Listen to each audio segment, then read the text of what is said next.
Ako po si Ian Minario at yan na nga. Tapos na nga po yung 2025 at eto na nga po. Finally, meron po akong bagong vlog. Bagong vlog / podcast. Okay, so matagal ko nang gustong gawin to, kaya lang di ko magawa. Ang dami kasing ganap sa buhay nitong mga nakaraang buwan. Actually, last 2025. Sobrang daming ganap.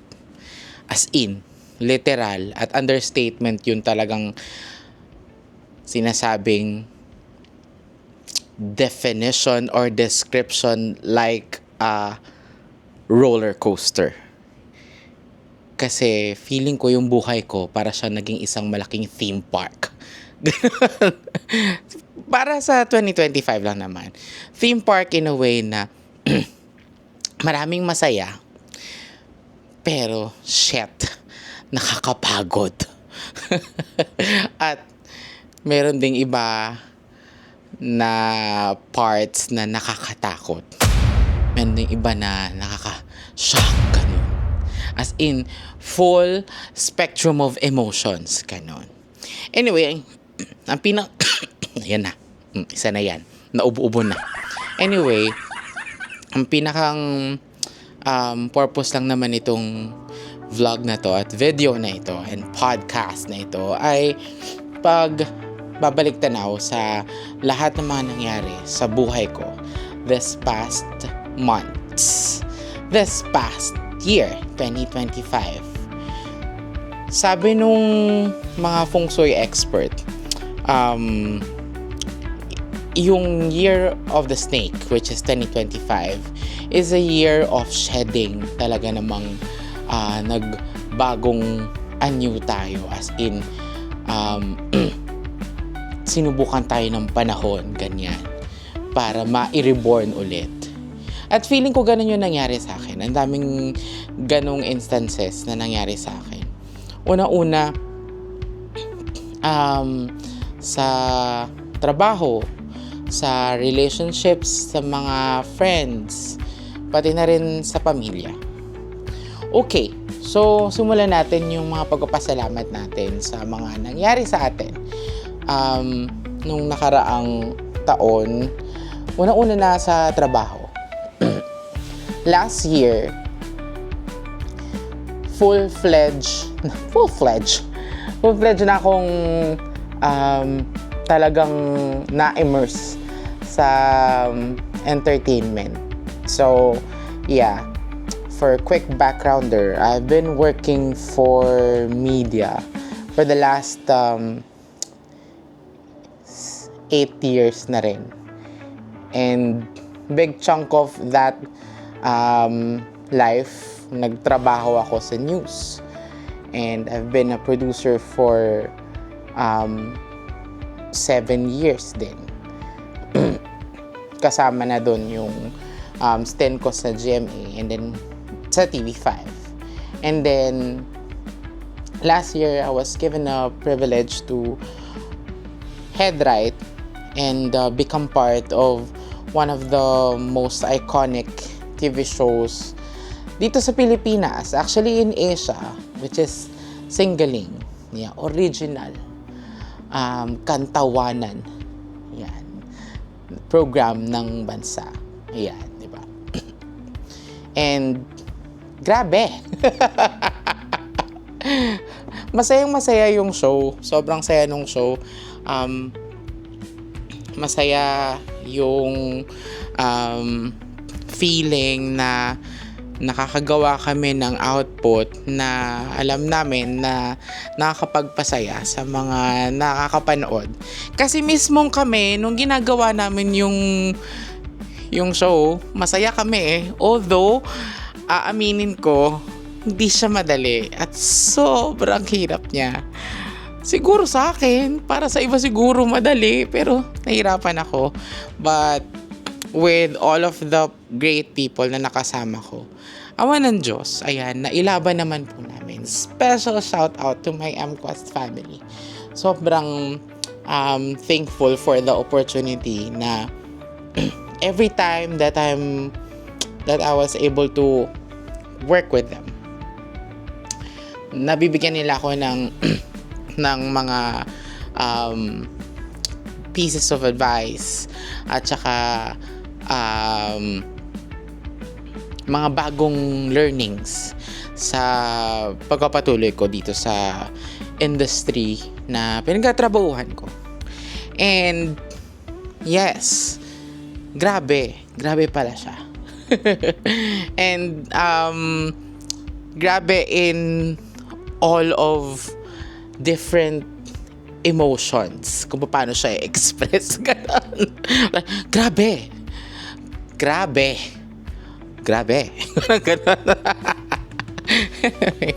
Pero yes, in general, I am so thankful for that. Siyempre, prior to that, kaya naman nila ako na kilala at na-discover is because I was able to head, or what do you call this? Ako yung ginawa nilang executive producer ng Matchmade, which is the only dating show sa radyo at television dito sa bansa. Panoorin yan, 2:30 p.m. hanggang 4 p.m. So, 1PH, True FM at True TV. Yan, with Anna Ramsey. At akalain mo yun, nakamahigit 1 taon na kami. And sobrang thankful dahil yung mga little things na ginagawa namin doon para lang magpakilig, kalain mo yun, nakakapag-sustain siya. And yes, ang prayer namin ay magpatuloy pa siya, mas sumaba pa siya, kasi marami siyang potential. And yun, sana mas maging ganda pa yung show namin na yun. And of course, sasanga na rin yun, hindi ko in-expect na magagawa ko yung ilang mga bagay na nagawa ko this year. Which is, yun, parang ngayon lang ata ulit ako parang yung sobrang pagod na pagod. But at the same time, parang I'm thankful. Ganon. Parang kasi yung iba I don't know kung naiintindihan niyo ako. Kasi may mga instances na parang sobrang pagod na pagod ka, di ba? Galing sa work, ayan. Tapos, yun, gusto mo na lang magpahinga, ganyan. Yung naranasan ko this year, may mga instances na sobrang pagod na pagod ako at walang tulog. But, I'm thankful. I'm thankful and I am grateful. Ayan, hindi ko alam kung anong pinagkaiba noon. Pero, yes, synonymous sila. Basta puno lang ako ng pasasalamat. And yes, siguro, the word is privilege. Yes, I am privileged na na-experience ko yung mga yun. And syempre, dahil yun sa mga taong nagtiwala sa akin na gawin yung mga bagay na yun, na mga nagawa ko para sa mga programa na yun. Although minsan, aaminin ko, kagaya na sabi ko kanina, hindi siya naging madali. Pero, may mga, yun nga, panahon na naiaangat ka na lang ng mga katrabaho mo, ganun. Kaya thank you. Yung sinabi kong hindi madali, like, legit siya na hindi madali. Kasi, may mga instances din na parang sabi ko, parang ayoko na. Parang hindi to para sa akin. Pero, wala. Pinagpatuloy lang namin hanggang sa di ko na namamalay. Ha? Tapos na kami ng taping? Ha? Yes! Congratulations! Ang galing! Ayun, may mga instances na umiiyak na lang din ako bigla-bigla. Pero, yes. Anyway, it's, I think, part of the process. Ganun na talaga yun. Yung mga bagay na magaganda sa buhay natin. Talaga namang pinaghihirapan at talaga namang pinagbubuhusan ng hindi lang dugo at pawis, pati na rin ng luha. At which brings me to, yan na nga ba, isa sa mga plot twist ng buhay ko last 2025. Ang Awit Awards. Oh my God! Wow! Anyway, thankful ako dahil kahit na medyo marami akong pinagdaan ng hirap na iraos namin yung programang yun. At syempre, para sa ating mga kapatid sa OPM, ayan, dahil we all love OPM. Ayun, so we're able to mount the original Filipino Music Awards. Oh, wow. The legit. Yan. OPM Awards, which is yung Awit Awards. Yun. Kumakalimutan yung project na yan. Kasi parang, talaga namang, kung sinubo ako ng ibang mga naging trabaho, ito, grabe. Hindi ko na alam kung gaano na karaming grabe na banggit ko. But yeah. Anyway, we're still very thankful. Ayun. At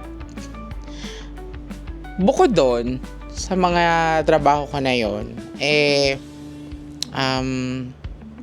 was able to travel to 3 different countries this year. One, syempre, sa Vietnam. Yes, Vietnam. Oh my God, ang ganda ng Vietnam. Kasama ko yung mga friends ko from GMA and of course sa TV5. Si AJ lang naman yun. Ang ganda ng Vietnam. Na parang binusan ako ng literal na malamig na tubig nung nakarating ako doon. Dahil bukod sa malamig yung temperatura doon,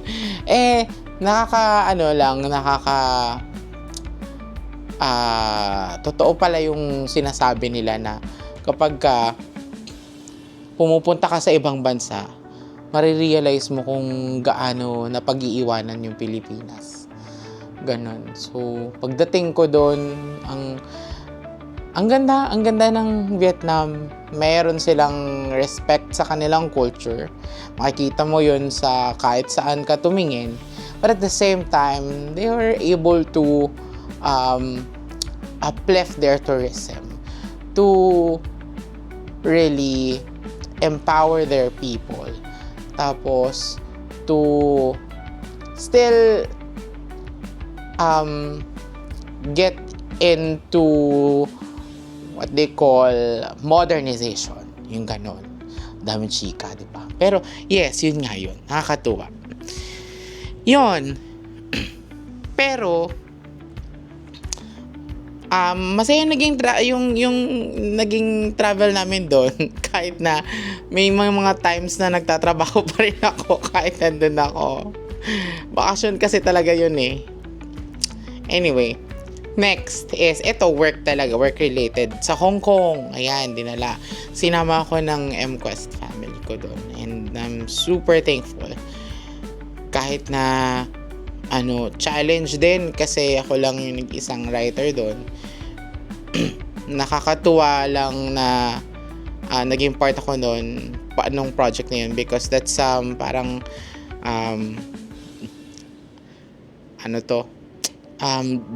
June event sa Hong Kong HK Fest. Yan, para sa mga OFW.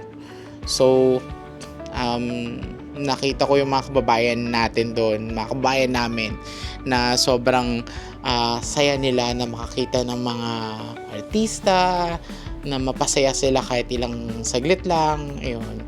So, yeah. Thankful din ako doon sa project na yun. At syempre, nakarating din ako ng Japan. Oh my God, 4 pala na bansa. Diba? So nakarating ako ng Japan para sa Tara na Sasaya Win a Trip promo ng Good Morning Kapatid. Yan, kasama ko si Maui David. My ever forever na siguro to na travel buddy ko. Yan, ang napakagandang eat girl ng morning show namin sa TV5 na Good Morning Kapatid, si Maui David. Ayan. So, ang ganda ng Tokyo. So, syempre, that's my second time going to visiting Tokyo. At saka, pero this time, 4 na araw lang. Jam-packed yung araw. Pero, masaya naman yung naging travel. Tapos, nung last time akong pumunta ng Tokyo, hindi kami masyadong nakalibot sa Ginza. Ito na. Last September, sorry. Ayan, super nilibot namin yung Ginza. Ayan, ang happy naman.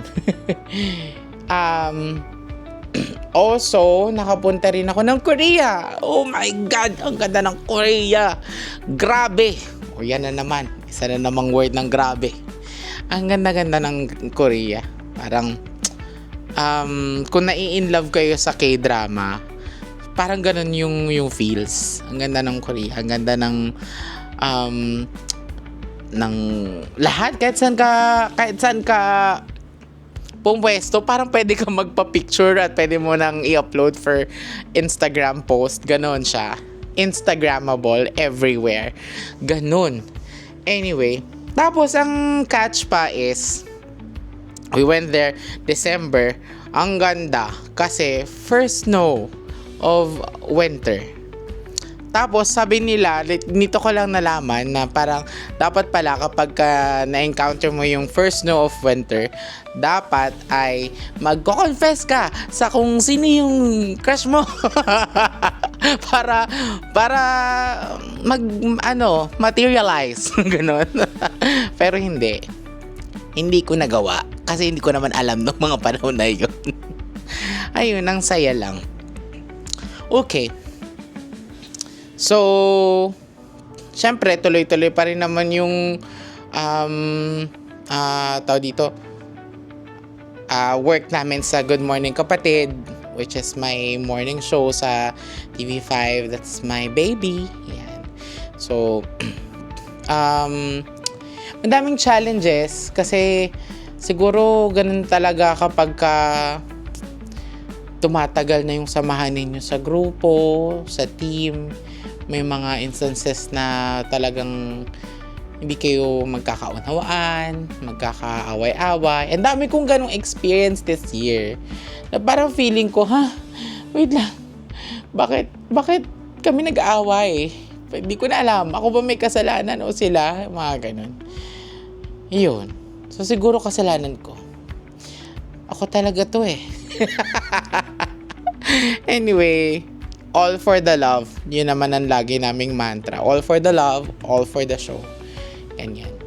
At awa ng Diyos na naman, thankful to God na nasusustain kami every morning. Every morning. Hindi pumapalya. Nairaraos namin. Mga konting glitches pero naitatawid naman because we're a live show. At yun nga. Siguro ganun nga talaga kapag pamilya na, no?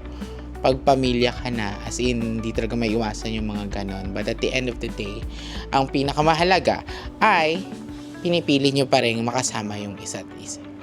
Yun. Which leads me to my friends. Ayan. So, I am so thankful for my high school friends. Oh my God. Grabe. Parang na-realize ko, para pag may mga problema ako, o kaya pag sobrang feeling ko na burnout na ako, lagi kaming nagkakaroon ng biglang gala. Or lagi kaming nagkakaroon ng instances na magkakasama. Tapos, pagkatapos ko silang makasama, ayan, nare-reset na naman ako na parang parang super okay, let's get it on. Balik na naman tayo sa usual routine natin, ganun. At kapag napagod na naman ako, tapos minsan magkakaayaan na lang, biglang ayan na naman, masaya na naman tayo, ganun. Siguro ganun talaga yung effect ng sinasabi nila na ano ba yun? Nakalimutan ko na. Yung effect ng kapag kunyari hindi mo na alam yung nangyayari sa paligid mo, o hindi mo na alam kung ano yung pupuntahan mo, or kunyari gulong-gulo ka na, just have to look back and go back to your roots. And there, yun, magbalik tanaw ka lang, ganun. At ganun kasi yung ginagawa namin. Every time na nagkikita kami ng mga high school friends namin, same stories of our high school memories.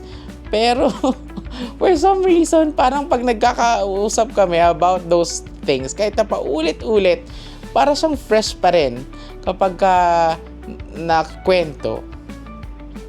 Ayun. Which leads me to yung mga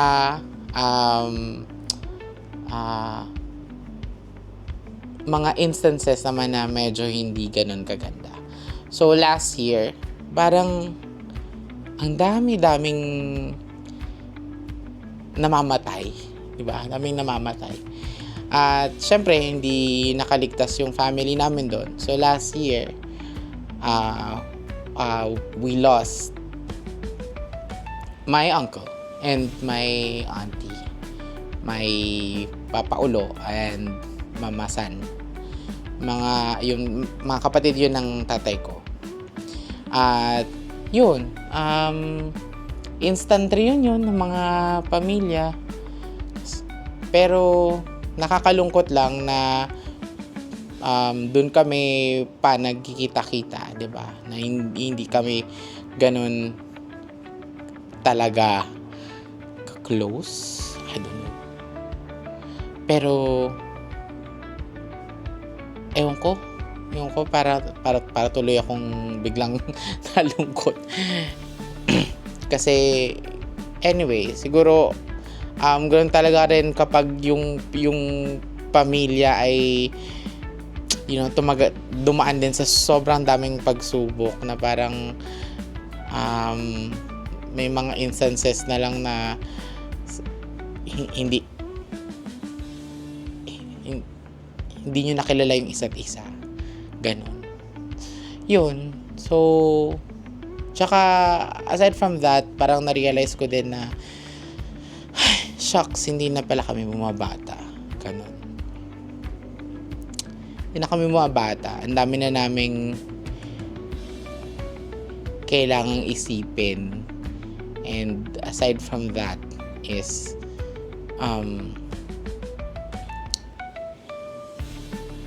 ang dami na rin naming kailangang ipuning oras para sa mga magulang namin, kasi hindi namin alam kung hanggang kailan namin sila makakasama. Yun. That's another thing. Pero bukod sa kanila, yun, may mga malalapit din sa akin na pumanaw rin. Yung teacher ko nung high school, sobrang lakas ni Sir Espino, biglang nabalitaan na lang namin, pumatay na siya, ganon. Tapos yung kapatid ng ka-classmate ko nung high school din, na parang itong taon lang din siya kinasal, tapos nitong December, nawala na siya. Parang ganun. Ang bilis ng oras, ang bilis ng panahon na ang dami-dami nating ginagawa na hindi natin namamalayan na marami na palang nawawala. So, that's a reminder for me, and siguro para na rin sa iba, na alagaan natin yung sarili natin, na alagaan natin yung mga mahal natin sa buhay, yung mga memories natin with them, and yung mga memories natin na maiipon pa natin in the future kapag nagpatuloy pa tayong mabuhay. And yeah, that's why for this year, magpapatuloy tayong mabuhay. This 2026, magpapatuloy tayong mabuhay. Ang pangako natin sa ating sarili ay magawa yung mga bagay na matagal na nating gustong gawin. At isa na nga yan, itong pagbablog, pagko-content. So, hindi lang siguro dahil para lang makisabay sa uso. Yes, gusto natin sumabay. Pero siguro this is another way of telling our stories. Kasi I also realized na gusto ko pala talaga siyang gawin sa buhay. Gusto ko pala talagang magkwento. Tapos napipigilan lang ako ng sarili ko. Number one, dahil madalas akong nagdududa sa sarili ko. Pangalawa, madami akong ginagawang mga bagay na hindi siya lumilinya sa kung ano man yung iba ko pang gustong gawin. So, this year, yun yung promise natin na sana mabigyan natin ng panahon, mabigyan natin ng oras itong mga ganitong activities. That's what they call it. At memories para sa future, para sa atin. Yan. So, siguro, itong yan na nga,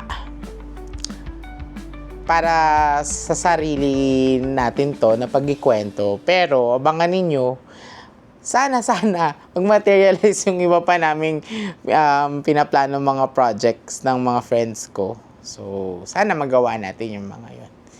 Yon. At, yan na nga. Ayan na nga.